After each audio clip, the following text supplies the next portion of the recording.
Vamos falar aqui de Java e JDBC. Essa aula aqui eu já tinha feito a primeira parte dela, numa aula que foi pouquíssimos alunos, na disciplina aí de Programação 3, e eu havia proposto uma atividade em cima desse conteúdo, que depois a gente vai utilizar essa mesma base quando for trabalhar com Java Web. Então, tudo isso está escrito no material impresso, que nesse momento aí que vocês vão estar assistindo esse vídeo, provavelmente vocês já leram o material impresso sobre JDBC. O foco aí do JDBC é que a gente consiga trabalhar de maneira padronizada em qualquer banco de dados relacional com Java. Então, o Java vai padronizar as classes, fazendo que a gente utilize sempre o mesmo padrão para acessar um banco, né, estabelecer conexão com o banco, acessar, fazer uma operação e retornar dados, sempre de maneira padronizada. Vou falar um pouquinho sobre esse projeto que está no Git, que vocês têm que clonar. Então, para a aula de hoje, dia 25/3, vocês têm 24 horas para postar lá no fórum. Isso aqui que eu vou mostrar para vocês funcionando no computador de cada um, de maneira individual. Então, vamos fazer um vídeo rápido, mais ou menos como eu estou fazendo aqui, e vão postar esse link lá no fórum do projeto funcionando.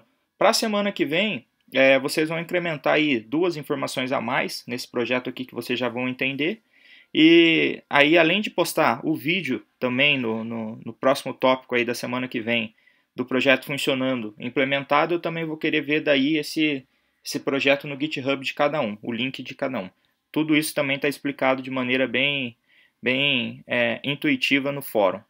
Basicamente, vamos lá, vamos entender esse projeto aqui. Dentro do meu source, dentro do meu pacote aqui, eu tenho quatro pacotes: entidades, fábrica, main, persistência. Eu vou começar falando aqui pela entidade. Então, entidade muito simples. Quando a gente trabalha com orientação a objeto com Java e acessando banco de dados e tudo mais, a gente parte do seguinte princípio. A gente parte do princípio que eu preciso representar um objeto do meu mundo real para dentro do meu fonte. Então, para isso, eu vim aqui e criei uma classe abstrata do tipo entidade que implementa persist. Então, isso aqui basicamente não tem implementação nenhuma, mas o fato de eu estar utilizando dessa maneira, vocês vão ver aqui na explicação seguinte, que eu consigo padronizar para qualquer tabela que eu viesse a criar nesse projeto, que todas elas implementam essa interface chamada persist. Vamos dar uma olhada então nesse persist. Eu tenho um outro pacote lá chamado persistência e eu tenho uma interface que eu chamei de persist. O que é essa interface que deve propor para a classe que vai implementar ela? Basicamente, ele tem um busca, que vai retornar uma lista. Ele tem uma entidade. Então, veja que, por que eu criei essa dinâmica na entidade? Porque, basicamente, se eu tiver 10, 20, 30, 100 tabelas que estendem entidade, eu posso trabalhar com ela implementando persist. Eu não tenho que fixar nenhuma classe aqui. Então, ela vai retornar o busca aqui, que pode uma sobrecarga do método. Já vou falar de sobrecarga um pouquinho mais para frente. Ele espera um ID, esse ID aqui vai retornar um único objeto daquela entidade, e depois ele tem 3 métodos aqui que são do tipo booleanos, porque retorna se deu certo ou não, que é o insere, o altera e o exclui. Todos eles podendo lançar exceções do tipo SQL exception. Então vamos ver isso aqui na prática agora. Próxima classe que eu vou falar é a minha classe contato. A classe contato, sim, ela está representando um objeto. Esse projeto aqui ele representa como se fosse uma agenda de contatos bem simples, onde eu consigo persistir os dados desse contato num banco aqui do tipo SQLite, né, o SQLite aqui, que é um banco arquivo que eu expliquei já isso na aula para vocês. A classe contato ela estende a entidade que vocês acabaram de ver. Entidade implementa interface. Então isso quer dizer que eu sou obrigado, nesse meu método aqui, a fazer a sobrescrita, né? A fazer a sobrescrita, fazer o override aí do busca 1, né, que é o busca ID, o insere, altera e o exclui. E além desses métodos padrão aí de persistência, o que eu tenho aqui? Eu tenho as colunas da minha tabela. Então, ID, nome, telefone, celular, e-mail, eu já vou mostrar minha estrutura de banco de dados para vocês na sequência. Mas ele trabalha dessa maneira aqui no meu arquivo. Eu tenho aqui meus métodos acessórios, pois todos eles estão privados. Tenho dois construtores. Aqui cabe uma explicação um pouquinho mais detalhada. Meu primeiro construtor é um construtor que não espera nada como parâmetro. E o segundo construtor é uma sobrecarga do primeiro, que espera o ID. Por que isso? Porque quando eu dou um new contato, se eu não passo nada, eu posso trabalhar com essa classe aqui sem ter uma representação do banco. Agora, se eu dou um new contato passando um ID, e esse ID existe no banco, vocês já podem ver aqui que se eu recebo um ID, eu faço uma busca de no banco, trabalhando pelo próprio busca aqui. Se ele existe no banco, eu vou conseguir representar com os dados já de memória. Então, isso aqui é um detalhe bem simples aí que faz total diferença no funcionamento do nosso código. O lista aqui ele vai trabalhar da seguinte maneira. Ele vai retornar uma lista, agora sim, do tipo contato, porque eu já posso ser explícito com o que eu estou trabalhando. E essa lista contatos aqui, ele vai lá buscar todos os contatos que estão nessa tabela e vai retornar.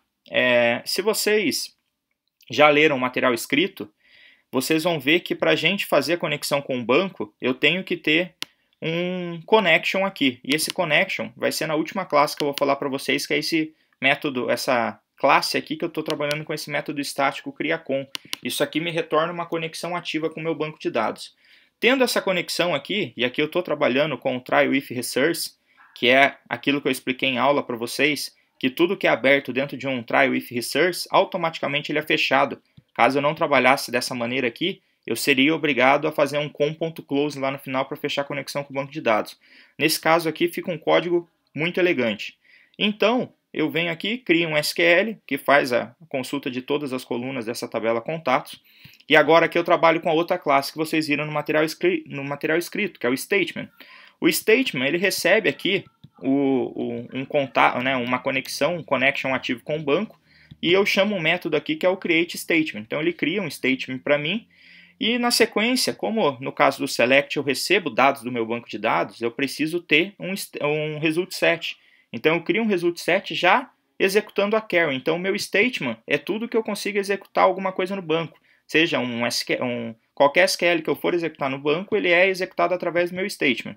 E para executar, nesse caso, eu trabalho com execute query, passando esse SQL que eu fiz ali em cima. Então, basicamente, isso retorna para o meu result set.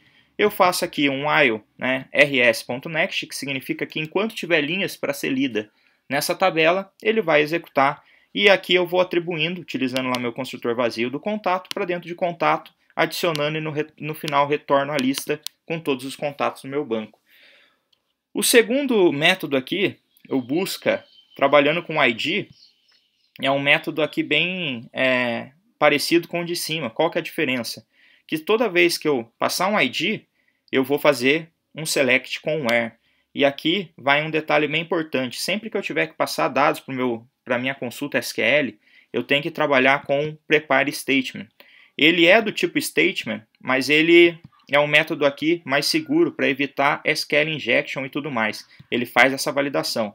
Então eu trabalho aqui com prepare statement, uso aqui o set do tipo que eu estou trabalhando, nesse caso o ID é um tipo int, passo lá o primeiro valor, sempre atendo aí que o index aqui nesse caso começa com 1 e não com 0, como a gente de computação está acostumado. E nesse caso aqui eu quero dizer que o meu interrogação vai ser substituído pelo valor do ID que vem. Busco esse dado, retorno no result set, adiciono e já retorno o meu contato. Caso esse ID não exista, ele vai retornar nulo para dentro do meu contato. O insere, o altera e o exclui são métodos muito parecidos, todos eles utilizando lá o try with resource, cria a conexão através do fábrica, que é a última classe que eu vou falar para vocês, e nesse caso aqui, sempre trabalha apontando para essa própria entidade. Então, uma maneira bem rudimentar e bem simples de se trabalhar com banco de dados com Java, sem utilizar framework, sem nada, mas bastante funcional. São métodos aí que basicamente utiliza o mesmo recurso que eu mostrei acima, utilizando o prepare statement. Basicamente, vocês sabendo fazer isso, vocês vão saber fazer qualquer operação no banco. Não tem erro, é bem simples trabalhar com Java e banco de dados, não tem segredo. Agora, eu vou passar para nossa fábrica de conexão. Essa fábrica de conexão aqui é uma classe bem simples, mas bastante funcional. Basicamente, eu inicio lá minha conexão como nula, E nesse caso aqui, eu pego o diretório do projeto que está sendo executado, crio aqui a minha string de conexão, apontando para a minha pasta database.schemadb, porque eu estou utilizando o banco de dados em arquivo, que é meu banco de dados, o SQLite. Também já tenho o drive aqui de conexão desse SQLite, está no projeto para vocês. E basicamente utilizo aqui o Drive Manager para gerar essa conexão através da URL e adiciono essa conexão ativa para dentro da COM. Como toda vez que eu estou chamando o meu Fábrica JDBC, eu trabalho ele dentro de um Try with Resource, eu não preciso fechar essa COM aqui. A COM é fechada automaticamente pela implementação que eu estou fazendo. Vamos ver esse programa aqui funcionar. Aí eu tenho uma classe separada, que eu chamei de programa, e é aqui que vocês vão ver como ele está funcionando, e é aqui que vocês vão fazer a implementação do programa através da linha de comando.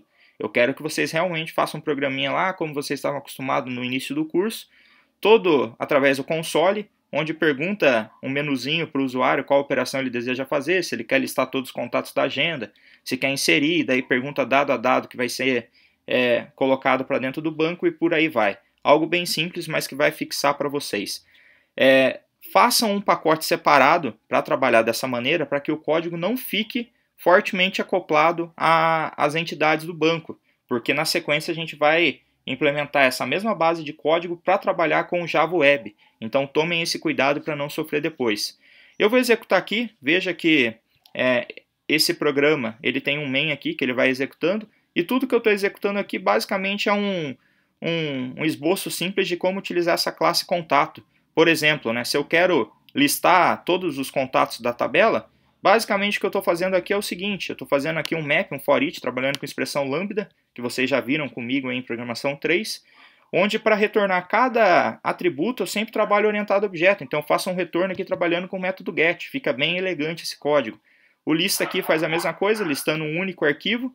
E o insere fica muito tranquilo, eu trabalho totalmente orientado a objeto. Eu dou um new contato, passando o construtor vazio, coloco o que eu quero adicionar para dentro da classe e no final chamo o insere.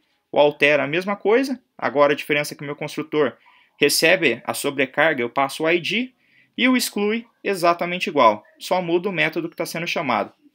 Vamos ver isso aqui na prática funcionando.